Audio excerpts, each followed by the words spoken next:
Alright guys, here's the layout of all the bags, parts, everything. It gives you the shock oil right there. And yeah, just everything right here. Links right there and stuff. Bags are all marked properly. Here's your flat rails. Nice quality it looks like. They are aluminum, not carbon. They are aluminum rails. They feel like it. Yeah, they're definitely aluminum. Too bad they're not carbon. But still, nice kit. I know somebody like, oh, there they go, complaining. Nope, just saying. That'd be cool if it was carbon. But not bad. I'm still going to enjoy this rig. So here's all your instructions laid out. Pretty simple, straightforward, nice.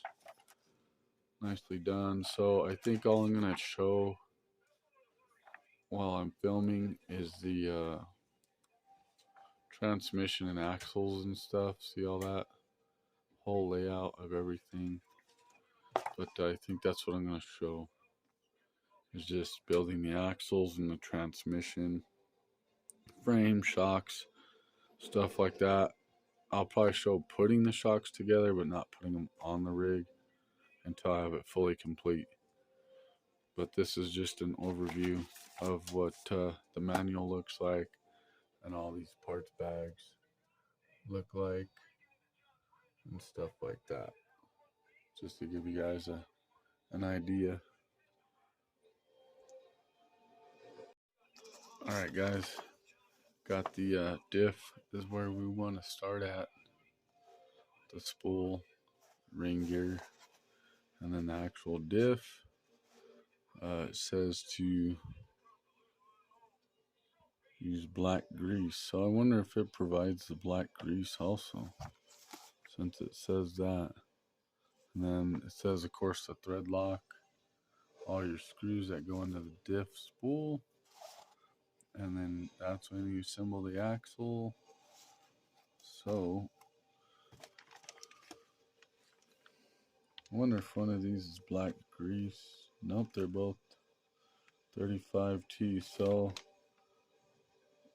shock oil. But anyway, so I'll be using this grease. Disc brake, wheel bearing grease, high temp, lithium complex, formulated. So I use this on all my RCs. I know a lot of people use Utter Butter or whatever, but I'm gonna use that stuff. That stuff was like $20 a deal here, but yeah, that's the stuff I use. Master Pro grease, wheel bearing grease on everything, RCs, and we'll get cracking on this differential here. Okay guys, it does give you the grease and the thread lock even in bag A. So I won't be using that grease. I'll just use what they provide in the kit. So that's cool. Just to let you guys know. So I don't know if you guys know. If you don't know, first time building and you're building this, most of almost everything that's a builder's kit, you can take the screw and set it right on the picture. And that way you get the right size and width of the screw. See how it's an M2 by 8 mil? You do that and you get it to match that picture. That will be your right size of screw you need to use for whatever it's calling for at the time.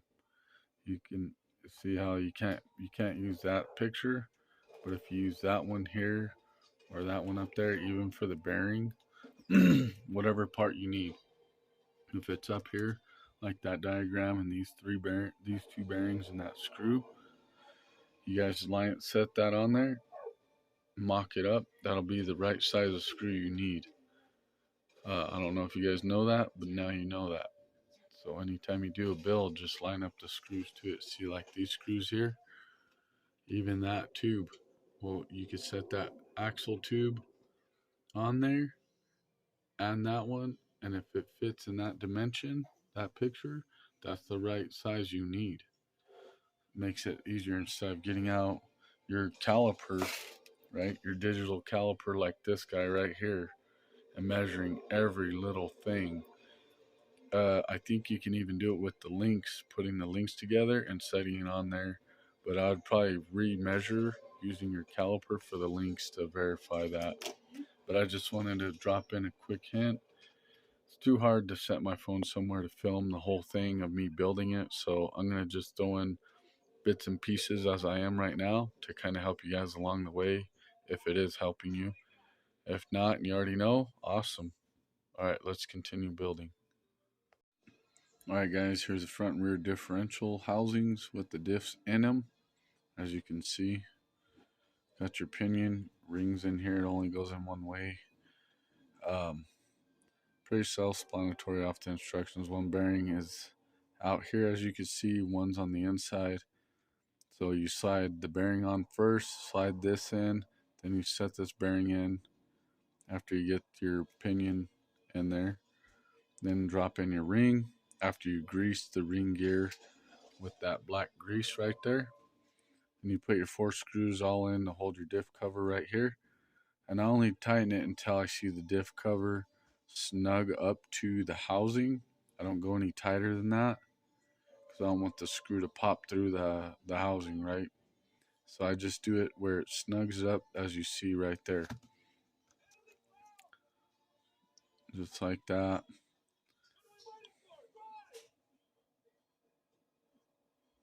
Nice and snug. It's really smooth. I really like it. Here's your CVDs and axles. Here's your axle tubes. They're all oily because they're in there with your diff gears and stuff and your spool. And yeah,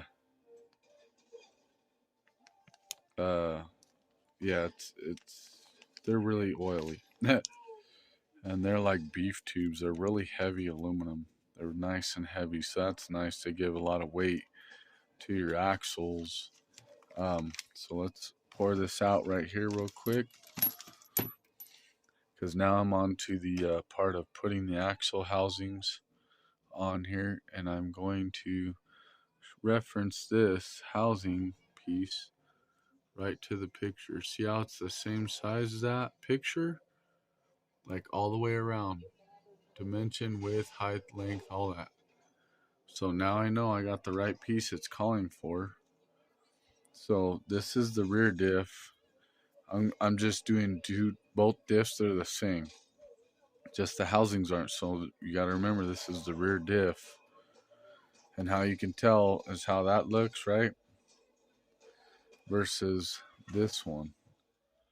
So it has this little arm right here. So as you can see right here in the picture, that's the diff we want. Because then when we go here, see how it has that little arm again off of it? And then now you know, see, that short side that I just referenced here goes to this side here. So I'll set it there. I'll set this piece here like that. Now I'll get that piece and then this other tube, which there's only 3, but see how you can also tell the difference? It's rounded with a flat spot. Well, actually, they're all rounded with the half moon kind of spot. So you can set all 3 of these are the same exact size, as you can see. So it really doesn't matter which one of these long ones you grab. But if you're really worried about it, set it up on the picture like so. And there you go. There's your right size for that guy. And etc. Just to show and prove to you guys that setting the screws and housings and whatnot that show it up there like a diagram, it does work. Alright, I'm going to continue on. Okay guys, so not all these are the same. Just to clarify, this one has more holes on it versus these two. So make sure not only you match it to the length, but you match these 2 holes you see here versus there. And then see how you can see that third one right there? Well, there's that third one right there. So how I figured that out, see that one? So it wants you to have it like that, on that picture. And then if you do that with these ones, see how there's a hole at the bottom right here? But this one doesn't have that right there. So keep that in mind. But yes, it still references the length and stuff. But just one out of these three has more holes than the other two. So just keep that in mind. So this deal here slides over this axle tube, right? See that? So this is the option with the servo on axle down here mount, and then it gives you a second option to not have that. Just so you guys know what you're looking at. Okay guys, we got the Shift RC servo, direct power version 2 I believe. It's not a low profile servo, so keep that in mind. You might want a low pro, but we could put spacers in between the mount and the axle to lift this axle servo mount up a little higher to give it more clearance for the servo. So that's what I'm going to do. Alright guys, I'm building the shocks, and make sure you sand down those little burrs that you see on the shock pistons. These little reservoirs or whatever the hell they're called. So that way it doesn't like cause any issues. It's smooth like this one. I sanded it down. See, I got a tiny bit of a burr sticking up, but just lightly sand it. That way it goes smooth inside your shock body. Alright guys, here's the transmission all complete. Hate those damn snap rings. That's the worst part of this build. I know a lot of people will ask, is the skid plate part of the transmission? And yes, has machine slots for the gears that stick out and stuff. Don't worry about that little gap there. That'll close up with the screws on front and back that tie the skid plate into the transmission. So if you guys go to use just this transmission, you're going to have to use that skid. But I'm almost positive that's like a stock 10-2 skid mounting holes. That looks pretty damn familiar, pretty close. But yeah, you have to use a skid with this transmission. Alright guys, got the motor mounted in the whole transmission. Like I said, the only pain I think on this kit is the E-clips, and they're all mainly in here. Well, they are in here only, transmission. But as you can see, we got the 540 2300 kV motor, Fusion Pro in this baby. And then we got this little purple servo. Sorry, it's upside down, but it's not the Reefs 99 old school one. It's, oh my god, this stupid phone doesn't want to focus worth the crap. But far away. But I need it in the light so you guys see it.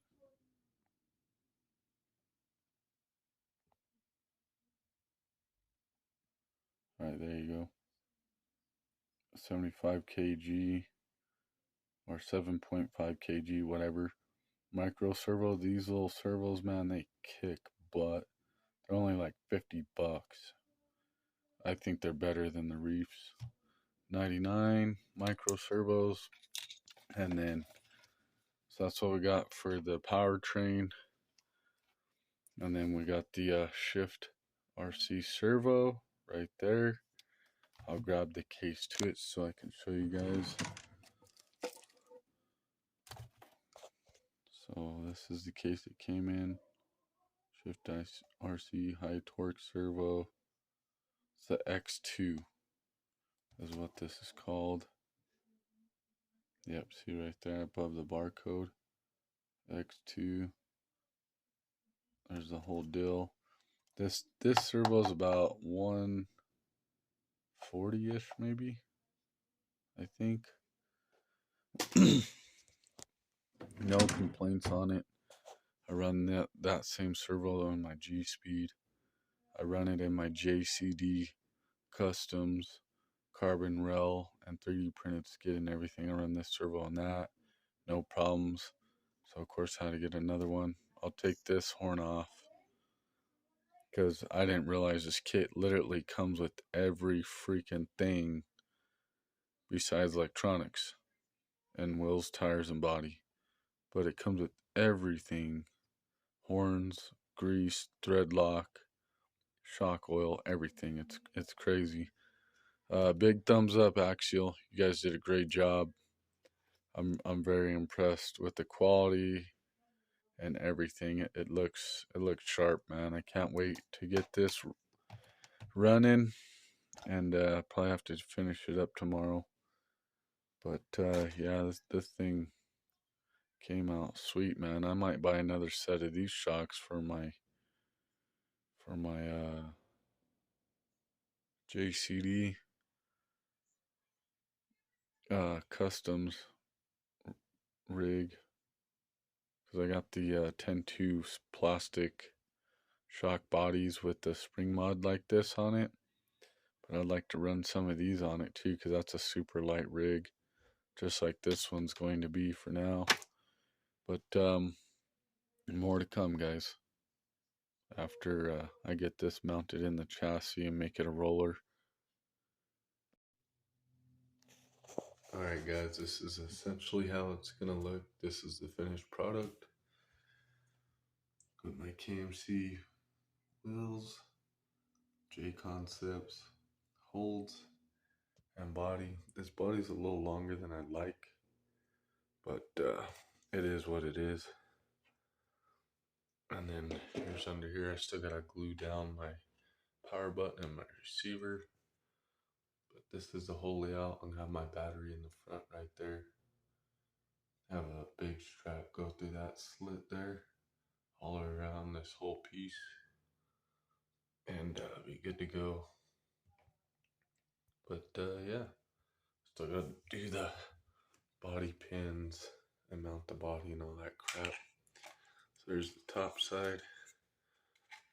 I'll show you the underside of it.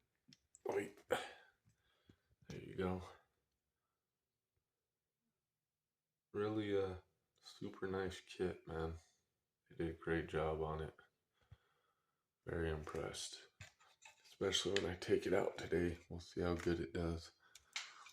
And then here's my spacers. I forgot to show that.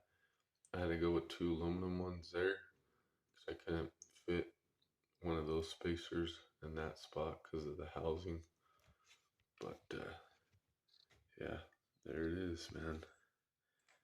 And then I gotta zip tie my servo wire. For some reason this gear kind of hits on this, so there's not that much clearance. See, watch, I'll try and get it on film. Oop. See, the gear kind of walks side to side a little bit, and it barely hits, so it's no big deal. It'll self-clearance. But there you go, guys. Here's the here's my version of the scx10 Pro here. And I wish this body would fit like that on the back, and then be like this in the front. So this body's a little too long, see? So I'm gonna have to like meet it in the middle, somewhere like that. And then just cut some more out of here. And I think that bottom chrome piece is gonna have to go away to clear when I go over rocks right there. But there you go, guys. Here's the rig. Yes, I went with the Gozer, or whatever you want to call it, because everybody's throwing clip hangers and creeper bodies, and I'm not going to copy everybody. So you don't like the body, eat your heart out.